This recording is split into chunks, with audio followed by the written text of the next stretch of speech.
Asap-asap mengepul di sebuah kafe. Aroma-aroma kopi terus-menerus menyusuri jalanan, mengisi jiwa-jiwa yang letih. Warna hitam mengisi cangkir-cangkir. Di dalam gelapnya warna hitam, terlihat pantulan wajah-wajah dari para penyintas dari sistem yang culas. Sebotol anggur digantikan dengan secangkir kopi. Budaya mabuk pun diganti dengan budaya berpikir. Luapan kafein menghasilkan dentuman keras dari suara masyarakat yang bersatu, yang meneriakan kata-kata liberté, égalité, dan fraternité. Dan inilah kisah revolusi Perancis.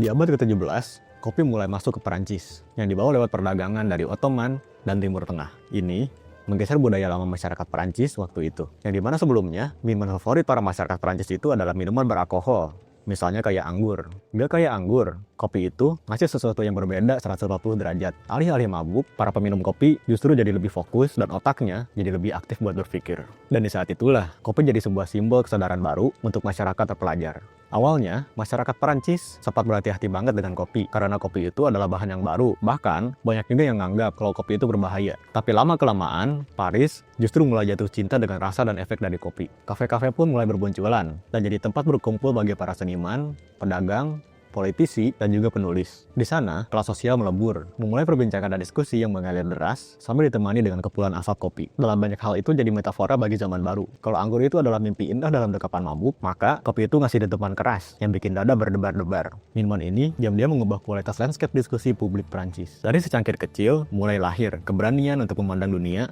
dengan tatapan yang lebih luas. Di balik gelas kopi yang hangat, masyarakat Prancis hidup di dalam penderitaan yang dingin. Di abad ke-18, Prancis masih diperintah oleh monarki absolut, dengan Raja Louis XVI yang menduduki puncak rantai kekuasaan. Sementara itu, sistem feodal bikin rakyat jelata merangkak memikul pajak yang berat, sementara kaum darah biru menduduki singgasana mewah di atas punggung rakyat. Ketidakadilan ini udah kayak beban berat. Rakyat kecil yang kerja keras di ladang dan pasar cuma jadi ternak aja bagi mereka kaum darah biru yang berada di istana. Mereka yang hidup di dalam kemewahan gak pernah disentuh sama kesulitan. Kelaparan dan kelelahan cuma itu saja bagi mereka. Dan ini jadi luka yang dalam yang mendorong amarah para rakyat Perancis untuk mencari jalan keluar.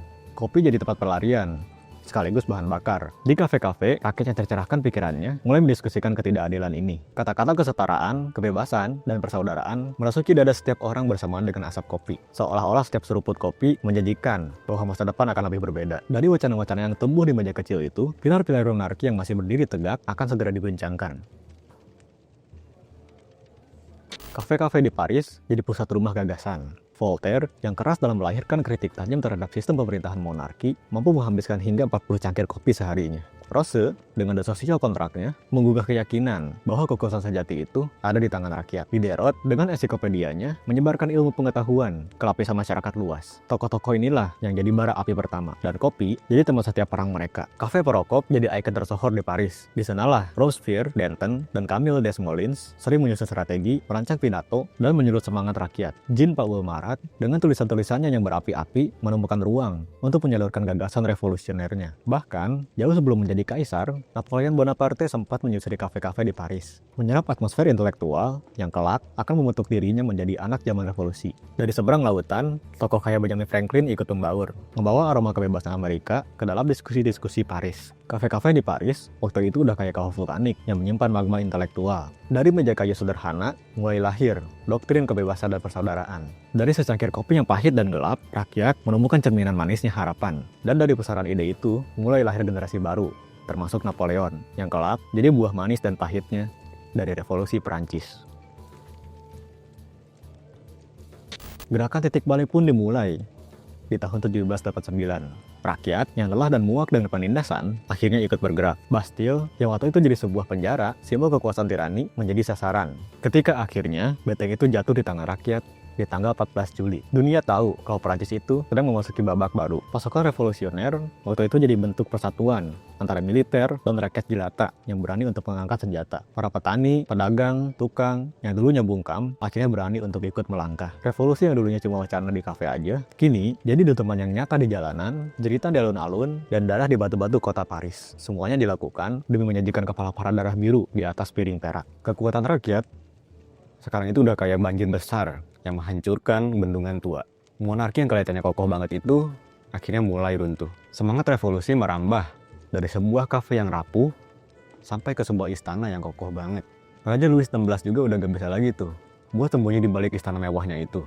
Jadi permohonan rakyat yang biasanya diacuhkan itu sekarang jadi teriakan dan bentakan untuk merebut kebebasan impian rakyat Perancis di waktu itu. Setelah guncangan besar itu, Perancis memasuki masa transisi yang penuh gejolak. Monarki absolut resmi runtuh.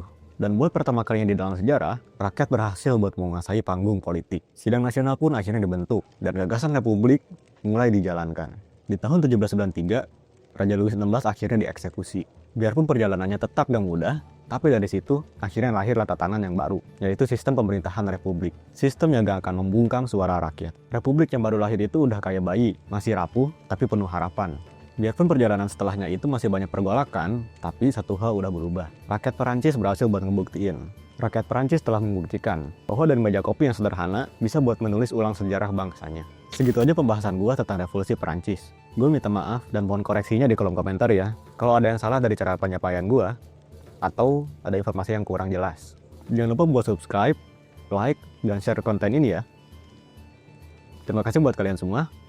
Sampai jumpa di rapat tengah malam berikutnya.